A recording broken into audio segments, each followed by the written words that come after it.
શ્રદ્ધા વગર કોઈ દી જીવાય જ નહીં. ઘણા વાતો કરે એકચ્યુઅલી ભગવાનની જરૂર નથી. આપણે કઈ ભગવાન હુવારે ભગવાન જગાડે તો કે એકચ્યુઅલી અલાર્મ મૂકીને જાગી શકાય છે. એને બહુ સમજાવવાની વાત ન કરવી, કારણ કે જેને જલારામ નથી જગાડી શક્યા એને અલાર્મ હું જગાડવાના હતા, એની વાત નથી. આ તો જેને જાગવું છે એના માટેની આ બધી વાતો છે. જેવી તેવી ઘટનાઓ નથી આ. પણ શ્રદ્ધા વગર જીવાય નહીં કોઈ દી. આત્મા પોતાનો કરડે ને એને પછી કોઈ ન બચાવી શકે. કોબરા કઈડો તો ઝેર ઉતારવાના ઇન્જેક્શન આવી ગયા છે. કોઈને કોઈ દવા પી ગયો હોય ઝેરી, તાત્કાલિક સારવાર મળે તો દવા ઈ ઉતારી શકાય, ઈ ઝેર ઉતારી શકાય. પણ જેને પોતાનો આત્મા કરડે એના ઝેર કોઈ ન ઉતારી શકે. ડોક્ટર પાસે જાય, ડોક્ટર ને જડે નહીં. એકચ્યુઅલી કઈ આવતું નથી પણ કઈક છે, એને આત્મા કઈડો નક્કી કરી લેવાનું. એટલા માટે આ વાત મારે કેવી છે કે ભગવાન કૃષ્ણ કનૈયો કેવો દ્વારકાના દેવની વાત જ ન થાય. શું કામ એમ? એટલે આ નાનકડી વાત. મહાભારતનું યુદ્ધ 1 દી 2 દી 3 દી 4 દી યુદ્ધ ચાલુ છે. 5 દી એક પછી એક દિવસો જવા માંડાણા. એમાં એક દિવસ પૂરો થયો, રાત્રિ. દુર્યોધનને હક નથી થતું, નીંદર નથી આવતી કે પાંડવોને કેમ એટલું બધું નુકસાન નથી થતું. પોતાના તંબુમાંથી નીકળી અને દુર્યોધન છે એ દાદા ભીષ્મના તંબુમાં જાય છે અને ભીષ્મ પિતાના તંબુમાં જઈ આ સરસ બેન બહુ સારી ચારણ કન્યાની ફરમાઈશ લઈ લેશો બેન, ખમા બેન ને. વાહ દીકરી, સરસ ફરમાઈશ આપી. એટલે એને ભીષ્મ પિતાના તંબુમાં જઈને દુર્યોધને એટલું જ કીધું. ભીષ્મ પિતામાને શું કીધું કે ગાડે મારે બેઠા છો અને ગીત બીજાના ગાવ છો. હે, ગાડે મારે બેઠા છો અને ગીત બીજાના ગાવ છો. તમારે પાંડવોને નથી મારવા તો પછી એના ભેગા વૈયા જાવ નહીં. તમે નથી લડતા, નીતિથી નથી યુદ્ધ કરતા, તમે બહુ બોલવા માંડ્યો. અને ભીષ્મ પિતા બુઢો ઉભો થયો ભાઈ, 165 વર્ષનો. સાંભળજો, ઉભો થઈ અને એટલું કીધું, પ્રતિજ્ઞા લીધી, સાંભળી લે દુર્યોધન. કાલ હવારે સૂરજ ઉગે આઠ में न्याहुति वासुदेव चक्र न धरे तो तुमको मुख न दिखाओ, लाजे मेरी गंगा जननी અને શાંતન સૂતન કહાઓ. વાહ હા હા હા. કાલ હવારથી હાંજ સુધીમાં યુદ્ધના મેદાનમાં કાં તો વાસુદેવ કૃષ્ણ હાથમાં હથિયાર ધારણ કરે અને નકર પાંડવોને ધરતી માથે જીવતા રહેવા દઉં તો હું ભીષ્મ નહીં, ગંગા પુત્ર ભીષ્મને પ્રતિજ્ઞા લીધી. એ અહીંયા ભીષ્મએ પ્રતિજ્ઞા લીધી, અહીંયા પોતાના તંબુમાં કૃષ્ણ ભગવાનને પીડા ઉપડી. આને ભગવાન કહેવાય. તમે વિચાર કરો, એને હક ન થયું કે આ ભીષ્મએ પ્રતિજ્ઞા લીધી. ભગવાન ઉભા થઈ ગયા, તંબુમાંથી નીકળ્યા, હાલતા થયા. યુધિષ્ઠિરના તંબુનો પડદો છાનો મનો જઈને આમ કર્યો ને તો યુધિષ્ઠિર ભાલાને આમ ધાર કાઢતા હતા. ભાલાને ધાર કાઢે, આમ અણી કાઢે ભાલાને. પડદો આમ કરી નાખ્યો. બીજા તંબુમાં દોડીને ગયા, ભીમના તંબુમાં જોયું. ભીમ ગદા હમળીને હમી નમી કરે. હક નથી, કોઈ નીંદર નથી આવતી. ભીષ્મે પ્રતિજ્ઞા લીધી છે એટલે ભીમે તરત એટલે ઈ પડદો ભગવાને આમ કરી નાખ્યો. સહદેવને જઈને પડદામાં આમ કરીને જોઈ, સહદેવ તરવારને ધાર કાઢતા હતા. નકુલના પડદામાં જઈને જોઈ, તરવારને ઝેર પાતો તો નકુલ. આ બધા કરતા હતા, બધા જાગતા હતા. એક બાજુ 7 ક્ષણી, એક બાજુ 11 ક્ષણી સેના. કોઈ હોતું નહોતું, કારણ કે કાલે ભયંકર યુદ્ધ થવાનું. વિશ્વાસ કોને કહેવાય સાંભળજો. પણ જયારે અર્જુનના તંબુમાં આવીને આમ જ્યાં પડદો કર્યો ને એટલામાં એકલો અર્જુન હૂતો તો ઘસઘસાટ. હા હા હા હા. અને અર્જુન હૂતો તો પોતાના હાથમાં ચાબુક હતો, એ અંગૂઠામાં આમ અડાડ્યો ભગવાન કૃષ્ણે. શરાબ બેઠો થઈ ગયો અર્જુન. ભલે પ્રભુ અત્યારે તમે કે પણ તું હૂતો છો કે હા પ્રભુ અત્યારે તો હોવાનું જોઈએ ને રાત્રે. અરે પણ તું એમ નહીં, તને નીંદર આવે કે ના? રાતે તો નીંદર જ આવે ને ભગવાન કે એમ રેવા દે. દાદા વિષ્ણુએ પ્રતિજ્ઞા કરી છે, કોઈ નથી ઉતું, બધા તંબુમાં જોઈ લે. હક નથી કોઈને, કાલનું ભયંકર યુદ્ધ છે અને તને નીંદર આવે છે, તું હૂતો છો. તેથી અર્જુન બોલ્યો એટલું સમજાઈ જાય ને તો કોઈ દી તકલીફ ન આવે. દ્વારકા વાળો આપણી ભેળો રહીએ. અર્જુને શું કીધું ખબર? મારો કનૈયો જાગે છે એટલે હું હૂતો છું, પછી મારે ક્યાં જાગવાની જરૂર છે ભલા માણસ. હા હા હા હા. તમે વિચાર કરો, આટલી જ વાત છે હો. મારો કૃષ્ણ જાગે છે, મારો કાળિયો ઠાકર વાસુદેવ જાગે છે, એટલે મારે કોઈ ચિંતા કરવાની જરૂર ન હોય. 11મી અધ્યાય દિવ્ય ચક્ષુ દે દિખાયો રૂપ कहते सुस नेत्र पाई कहते भुज धारी है અને સૂર્ય ચંદ્ર અગ્નિ जैसे शस्त्र और भूषण है અને દાતન કી રેખ બીચ મરી શેન સારી है. તારું રૂપ મેં જોયું છે, તમે જાગો છો એટલે મારે ચિંતા નથી. આટલી જ વાત છે. મારો કૃષ્ણ હોઈ જાય ને તો પછી પૂરું થઈ ગયું, તો મારું પૂરું થઈ જાય. આ વિશ્વાસ એટલે દ્વારકાના દેવની વાત જ ન થાય. અને શ્રદ્ધાની વાત છે, વિશ્વાસની. 150 વર્ષ પહેલાની તમને વાત કહું, બનેલી ઘટના છે. દ્વારકામાં જે ત્યાં બધા વાઘેર રાજાઓ, આમ તો વાઘેર રાજા જે દ્વારકામાં થયા એમાં પેલા વાઢેર રાજાઓ પણ હતા દ્વારકામાં, પછી વાઘેર રાજાઓ. પણ જેટલા વાઘેર રાજાઓ થયા એ દ્વારકાની ગાદીએ બેહ ને તો ગાદીએ નો બેહ, હામાં બેહ સિંહાસન નાખીને, પોતાની બેઠક નાખીને. ગાદી એમ કે આ તો અમારો રાજા તો રણછોડ છે, અમારો રાજા તો દ્વારકા વાળો છે. જોજો આટલું આટલું હોવા છતાં બારવટા હતા મૂળ માણેક નહીં તો છતાં ઈ બારવટું હોવા છતાં પણ એને દ્વારકા વાળાનું કેટલું માન હતું એની એક વચ્ચે વાત કહી દઉં તમને. કોડીનાર ગામ ભાંગવા જયારે આવ્યા બારવટિયાઓ 150 ઘોડે સવારોને ભેળા લઈને બાગડદામ ઘોડા કોડીનાર ગામમાં ઉતર્યા. મૂળ માણેક હાથમાં બંદૂક લઈને ચોકમાં ઉભેલા. ગામને લૂંટે છે એના માણસો. બારવટિયા એટલે તમને આમ તો ખબર છે કાંઈ સાંભળતા હોય એટલે, પણ છતાંય અમુકને કહી દઉં નો ખબર હોય તો. 12 પ્રકારના વટ એને બારવટિયા કહેવાય. 12 વટ બારવટિયા. કોઈની બેન દીકરી સામે આંખમાં આંખ નાખીને વાત ન કરે. જોવા ખાતર કઈ બેન કેમ છો એ વસ્તુ જુદી છે, પણ આંખમાં આંખ નાખીને ખબર એને જ પડી જાય કે આને આંખમાં આંખ નાખીને વાત કરી. એમ ન કરાય. આંખમાં આંખ નાખીને વાત ન કરાય. કોઈ બેન દીકરીને સ્પર્શ ન કરાય. ગરીબને લૂંટાય નહીં. ગમે એવી દુશ્મની હોય, હગા બાપને માર નાખ્યો હોય, હગા ભાઈને માર નાખ્યો હોય, ઈ માણસને મારવા જાય પોતે અને ઓલો હાથ જોડી દે તેના ઉપર ઘા ન કરાય. તમે વિચાર તો કરો. અટાણે લાગ લેતા હોય ઘણા. કોક બીજો મારે કે ભારી કામ છે એમ જ હોય એને, પણ એમાં તાર હું વળ્યું ભલા માણસ, એ તો તું કરતો બરોબર છે. એટલે કહેવાનો અર્થ મારો 12 વટિયા ઈ મૂળું માણેક ચોકમાં ઉભેલા. ગામને લૂંટે છે બારવટિયાઓ. એમાં એક નગર શેઠનો દીકરો 8 વર્ષનો, એનો જન્મદિવસ હશે. નગર શેઠ મોટો એટલે એનો દીકરો લાડકો હોય, બહુ પૈસા વાળા. મોરહાર પહેરેલો ગળામાં હાચો હોનાનો અને પગમાં હોનાનો તોડો પહેરેલો. અને છોકરો રમતો રમતો બજારમાં નીકળ્યો. બારવટિયાના માણસોએ પકડી લીધો છોકરાને. તોડો કાઢી દે, હાર કાઢી દે, મીંડ્યા રકજક કરવા મીંડ્યા. એમાં એની માં ગોતતી આવી મારો દીકરો ક્યાં ગયો. ગોતતા આવીને આમ જ્યાં જોયું માએ, તા માને ખબર પડી ગઈ, ત્રાસકો પડી ગયો. અર બારવટિયાના હાથમાં મારો એકલો એક દીકરો. માની રાડ ફાટી ગઈ. માં છે ને આમ અંદરથી નાદ નીકળી ગયો. નાદમાં હાથમાં ફેર હોય પાછો. આપણે ભગવાન માતાજી ક્યારે આવે? નાદ કરો તો આવે. હવે નાદમાં હાથમાં ફેર કેટલો ઈ વચ્ચે કહી દઉં. હાથ કોને કહેવાય ખબર? કોઈ મોટા માણસ ની આપણે જાય, ફળિયામાં કૂતરો બાંધ્યો હોય, લાંબી હાંકળે બાંધેલો હોય, આમ ગરદણી ઉભો હોય, અને આપણે એમ કઈ કૂતરો તો વૈયા કાંઈ ચિંતા કરો વૈયા બાંધ્યો તોય આપણે એમ જરાક એમ થાય ક્યાંક આવી ન જાય એમ કહેતા ઓલા ગરદણી સામો ઉભો હોય, હાંકળે બાંધ્યો છે તો હવ અવાજ આવતો ને તો જરાક એમ થાય ક્યાંક હાંકળની કડી બડી નીકળી હોય તો આવતા વાર લાગે એમ.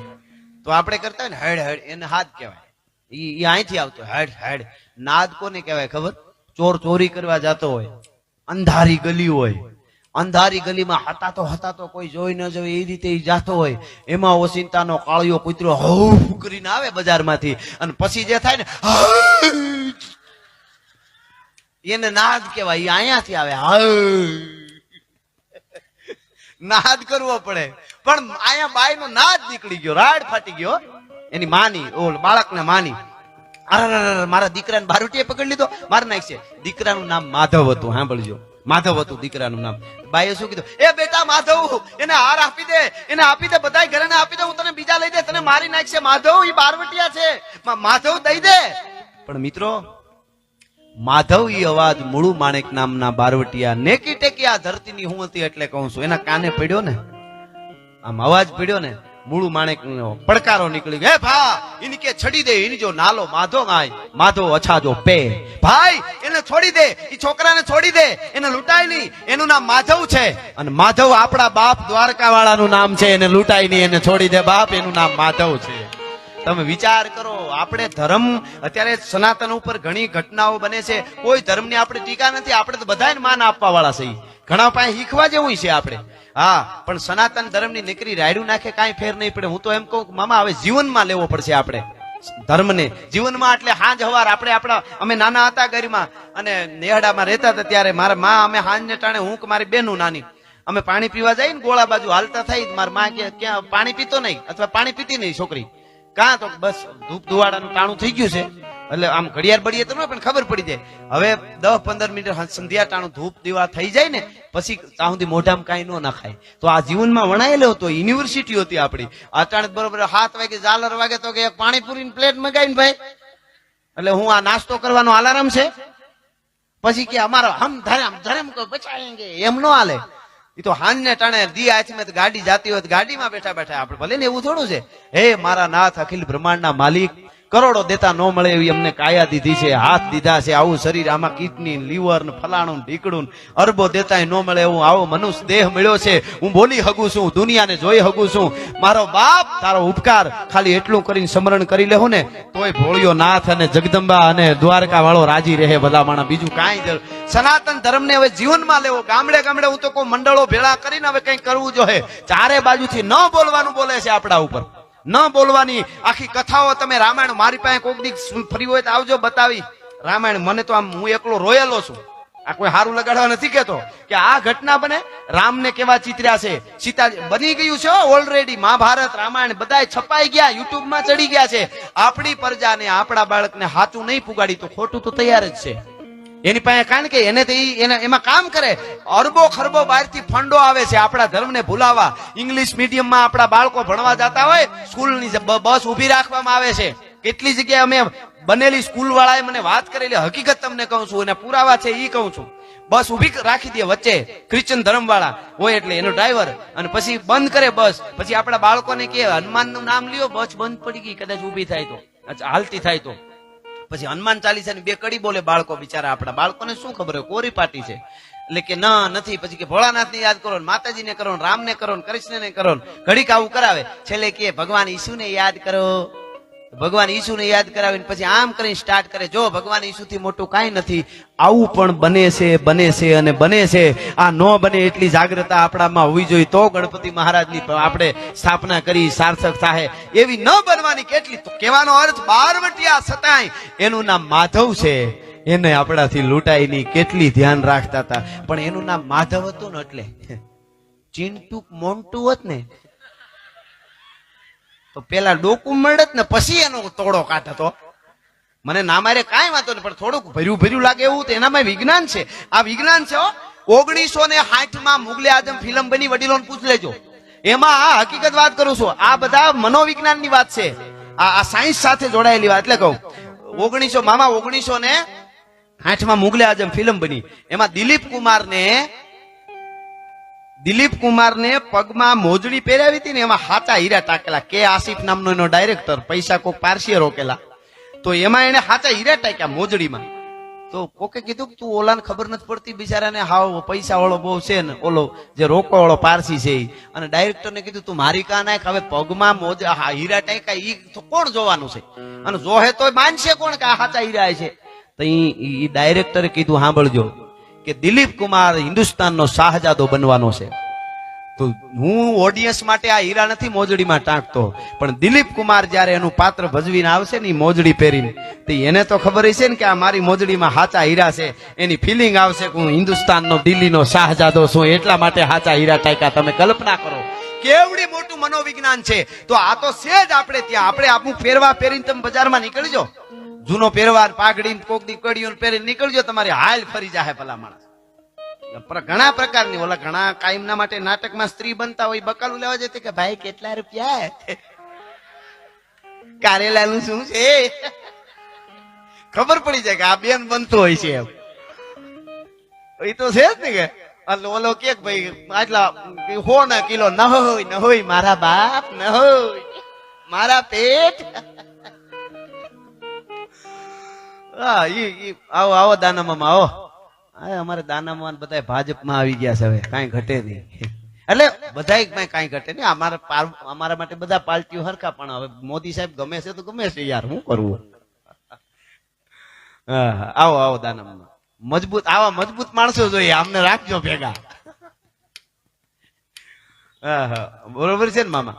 પણ મળે આ વાત થોડું ગાતા ગાતા આપ બધા આપનો કિંમતી સમય અહીંયા આપવા માટે આવ્યા. આમ જો અકડે ઠાઠ લૂંબો ઝૂંબો આપણે બેહવાની જગ્યા છે, એને ગરમી થતી છે, પણ તોય એને કોકનો ગોઠણ ભટકાતો હોય, એવું થતું હોય. કોઈની કોણી, કોઈ એકચ્યુઅલી વ્યવસ્થિત નાઈને આવ્યા હોય. આ તો બધું કોઈક અમારી જેમ કદાચ વખત ન આવ્યું હોય, પણ આ ઉભા છે એમને કેટલું આ કેટલી એમને જો એમને ખબર છે ને, એને બધી ખબર. હું અહીં કૂદકા મારવાનું છું જ નહીં. હા, પણ એને સંસ્કૃતિની પડી છે એટલા માટે આ બધા આવ્યા છે. કાયમના માટે તમને એટલી ગેરંટી આપી દઉં, તમારે હેઠું જવું પડે એવું રાજભા કરે તેથી પાણે પાણે ટીપી નાખજો. અહીંથી જાહેરમાં કહું છું, મારા ચાહક છો તમે બધા. એવો વખત આવશે તો સ્ટેજ થી નીચે ઉતરી જઈશ, પણ બોલવામાં અમારા સ્તરમાં કોઈ દી નીચે નહીં ઉતરી, તમને ગેરંટી આપી છે ભલા માણસ. આ તો બહુ મોટી વાત છે. હા, એટલે હું જેમ વાત કરતો હતો એટલા માટે ઈ દ્વારકાધીશ, દ્વારકાના દેવની વાત જ ન થાય તો ધર્મને એને બારવટિયા હોવા છતાંય કે આને લૂંટાય નહીં, ઈ ઘેર બારવટિયા હોય એમાં એક દ્વારકાની માલિકોર સોમૈયા માણેક થઈ ગયા. એનું રાજ 100-150 વર્ષ પહેલાની વાત છે, બનેલી ઘટના છે. શ્રદ્ધાનો હો વિષય તો પુરાવાની શી જરૂર છે, એટલા માટે આ વાત કરી રહ્યો છું. શ્રદ્ધા હોય, વિશ્વાસ હોય તો બધું મગજમાં બેહે ને. ઘણાને એકચ્યુઅલી મારે મગજમાં નથી બેસતું, તારે મગજ હોય તો બેહે ને. એના માટે મગજ જોઈ. થાકવા ઘણા શું કે મને થાક જ ન લાગે 24 કલાક. મેં કીધું થાકવા માટે મગજ જોઈએ. મગજ વગર તો થાકે ક્યાંથી? ઈ તો બધું એવું હોય.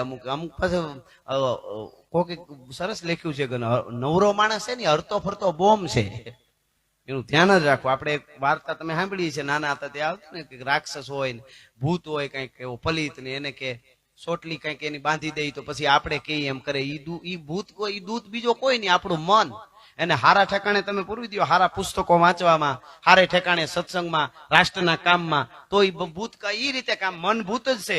બાકી એમાંથી ગયું તો ડ્રગ્સમાં બીજે વહી ગયું એટલે આપણું કામ પૂરું, પછી આપણા જ ભૂકા કાઢે. આ સીધી જ વાત છે. એને એવો થાંભલો પકડાવી દો ધર્મનો તો વાંધો ન આવે.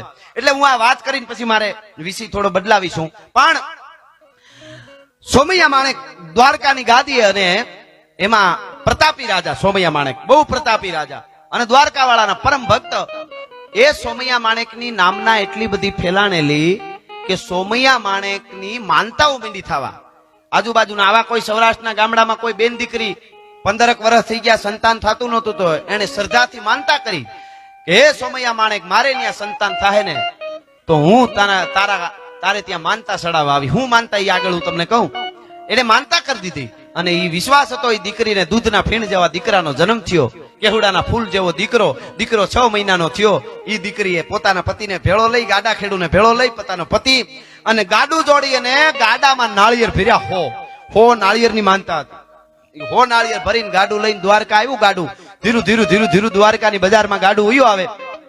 એમાં બજારમાં ગાડું આવતા આવતા પૂછ્યું કે સોમૈયા માણેકનો પાળિયો ક્યાં છે, એની ખાંભી ક્યાં છે, મારે એના કપાળમાં 100 નાળિયેર વધેરવાના છે.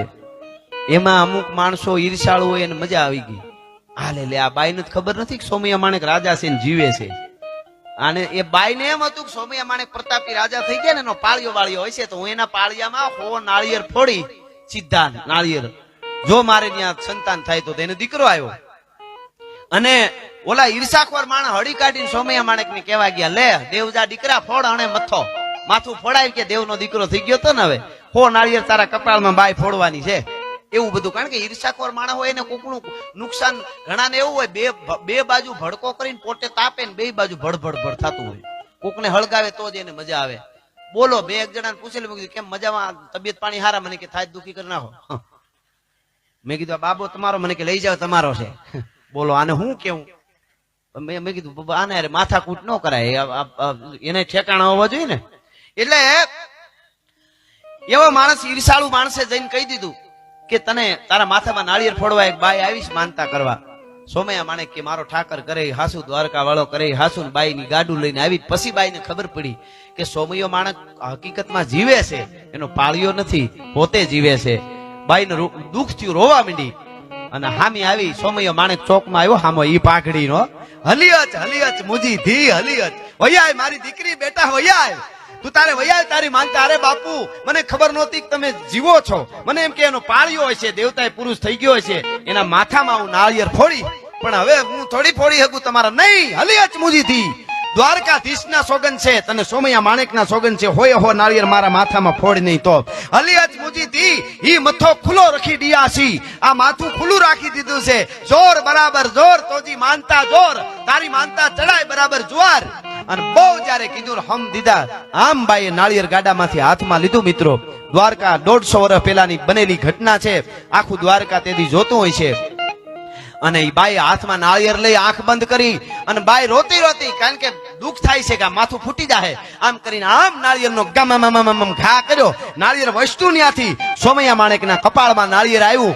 એક વેત છેટું નાળિયેર રહ્યું ને ધડાડ કરતા બે ભાગ થઈ નાળિયેરના ફાડા થઈ ગયા ને પાણી ઉડી ગયું તો ભલા માણસ આ બનેલી ઘટના છે 150 વર્ષ પહેલાની વાત છે બીજું નાળિયેર ત્રીજું પાંચમું 10મું 20મું 30મું 50 હોય નાળિયેર વધેરાઈ ગયા બે ફાડા થઈ જાય એટલે આવે તા સોમૈયા માણેક નાળિયેરના પાણીથી નાવા માંડ્યો નાળિયેરના સુલાવા વિડ્યા પણ એક નાળિયેરની કટકી કપાળમાં નોતી અડી એટલે કહેવાય ઓખો તો દુનિયાથી નોખો કહેવાય અને મારા દ્વારકાના દેવની તો વાત જ ન થાય આજ પણ તમે જુઓ આ કેટલા પ્રમાણો આપે છે છતાંય ઘણાના મગજમાં નથી બેસતું